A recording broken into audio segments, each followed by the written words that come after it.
And the winner of the 2026 F.W.P. Jones Trophy is Sophie Coutts, cross country and track and field. Her 5-year career at Western stands among the finest ever produced by our women's distance program. From contributing to a U Sports silver medal team as a first-year athlete, to closing her career ranked among the nation's best in the 1,500 and 3,000 meter, she has consistently delivered when it mattered most. Her championship resume is exceptional. Multiple All-Canadian honors in cross country, 8 U Sports track medals, and 10 OUA medals across individual and relay events. She holds top 3 positions on Western's all-time lists in the mile and 3,000 meters, and proudly represented Canada at the FISU World University Games. Beyond athletics, Sophie completed a demanding dual degree in medical science and business at Ivey, while earning academic all-Canadian recognition in 4 seasons. Her ability to balance elite sport and rigorous academics, while elevating the standard of those around her, reflects uncommon maturity and leadership. Joined now by Sophie Coutts. And Sophie, thanks for taking a few minutes of your time. Usually when it comes to break for anybody who runs track and field, cross country, you guys don't, take the traditional break. Now that school is done, is there actually going to be a break, or is this just like your version of a break, which is like probably like 3 days where you just don't run, 8-9 kilometers or something like that? Yeah, so we had a really short break after the track season in terms of running. I went to Italy with Maria, did a quick cross country side quest, and then had a short break. And now I'm preparing for a race. I'm going to Penn Relays next Thursday, so it's a really quick turnaround. And then in terms of just life, trying to see if I get a summer job, not really sure. Plans are kind of up in the air to see how much of a break I get in terms of work. That break that you referenced between nationals at track and field, and that was, for some people, a break is like a couple weeks. Wasn't that like hours to days that between a track national and, oh, by the way, I'm going to go to Italy? Yeah, so we came back from Manitoba on Sunday and we left for Italy on Tuesday. So it was definitely a tight turnaround, but it was a really fun trip. Take us through for you, obviously. Let's go first to the season and then we'll go to awards night. Take us through the season that was, because obviously you guys as a whole from cross country and track and field have had such a successful last couple of years sort of thing. Take us through this season. How did things go, obviously, and kind of your overall feelings on the year sort of thing. Yeah, so I would say cross country was a little bit of an up and down season. Last track season in the summer, had a really late season due to nationals being in August. So didn't really start training until September, which is pretty late compared to a lot of other people. And then unfortunately, partway through the season, I don't know if it was COVID or what it was. I got sick for a really long time. So I think I only raced 3 times. So it was a really short, condensed season where I think I was missing some of that base training, and U Sports was a really challenging course. So I don't feel like I was fully prepared for it, but it still went pretty well. Maria and I both were in the top 11. So a really good showing for the team. And we lost a bunch of our graduates the previous year where we had won. So it was kind of a rebuilding year, and we still finished 6th as a team. So it was exciting to see, and hoping that the team will continue to rebuild and get some more transfers and see how they do in the future.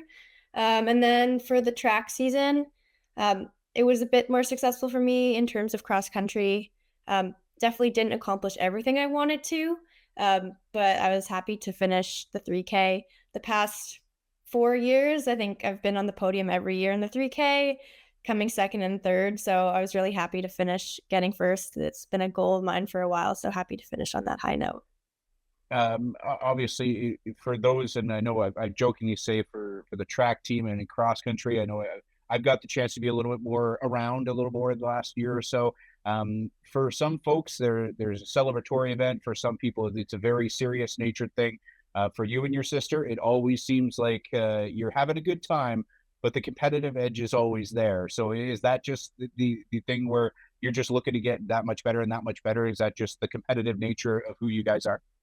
Yeah, I would say a lot of people that know me personally would say that I'm a really competitive individual. Obviously, I want to have fun with it, and enjoy the sport and make sure that the team environment is strong and having fun with friends. But at the same time, when I step on the track, everybody is just a person that I want to beat. So my goal is just to be the best I can. In those scenarios, take us through a race preparation because obviously for you guys, it's so much different from a distance side of things. I don't want to, nothing against the fine folks of 60-meter, but you guys are going and going and going. It's one thing for cross country because you're outside and it's not as many loops around around the track sort of thing. But whereas track, it's just going and going and going. But the strategy element of a distance race, do people, the layman audience, kind of understand how much there is? I know you guys talk about when you're going to kick and how the race is going to start and the speed of things. There's so much strategy. It's not just let's run a far distance and see if we can be the fastest person at the end kind of thing. Yeah, there's a ton of strategy involved, especially in the 3K this year.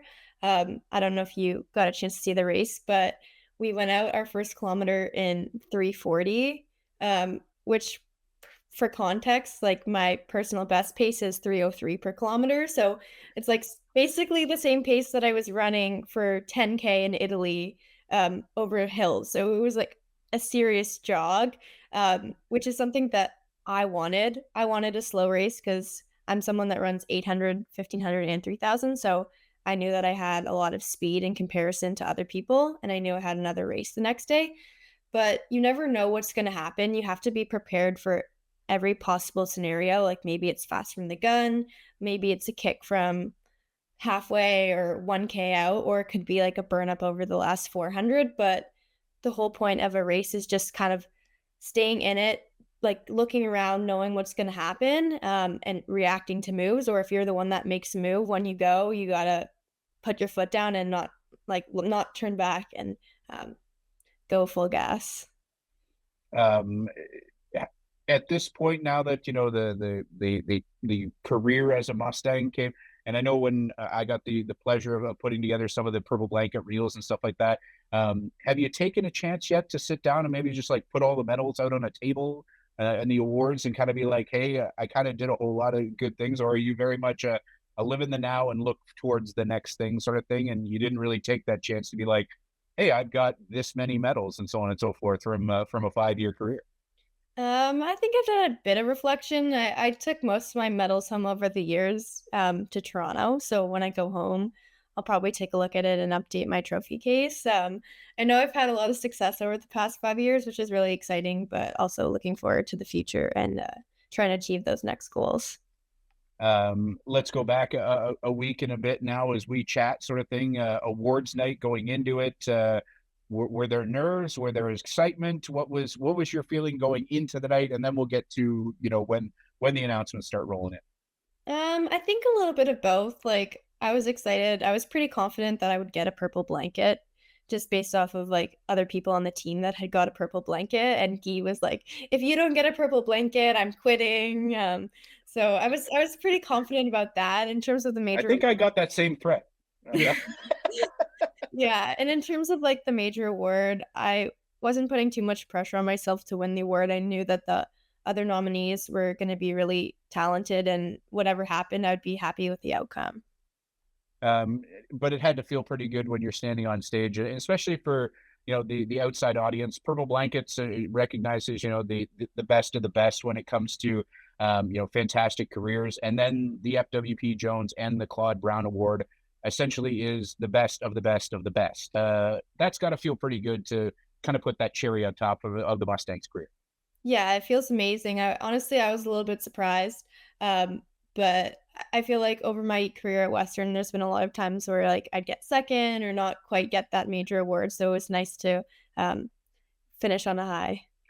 I feel like Guy may have been campaigning for you throughout the year to me a little bit because you would periodically remind me of the number of medals that Sophie and Chloe have won and the success of the team over time and stuff like that. As much as he is your coach, and he can be, and I would say it if he was sitting on the other side of the screen, a bit of a pain at times. He has his method. He has his way of showing care for everyone, even if it's a little bit maybe hard nosed at times, is it? Yeah, I mean, Guy is amazing. He can be sassy, and you never know what you're going to get from him. But he's been really supportive over the last 5 years, and wouldn't be here without him. And just finally for you, I know you said you're in that the what's next stage of I'm assuming athletics will not stop with you. Is it just part of who you are, sort of thing? What are you hoping for the next little bit? What's the summer going to look like? I'm sure there's as you mentioned, already some competitions coming up that you're already getting ready for. Yeah, there's a lot up in the air. I'm trying to see if maybe I have a year of eligibility in the US to run. Still haven't heard. If not, I'll continue to train with Guy either in London or Toronto, and do some competitions, and then eventually, hopefully down the line, try and kind of follow a similar path to Kate Current. We're gunning for those world and Olympic teams.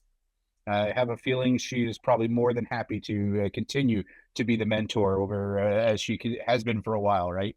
Yeah.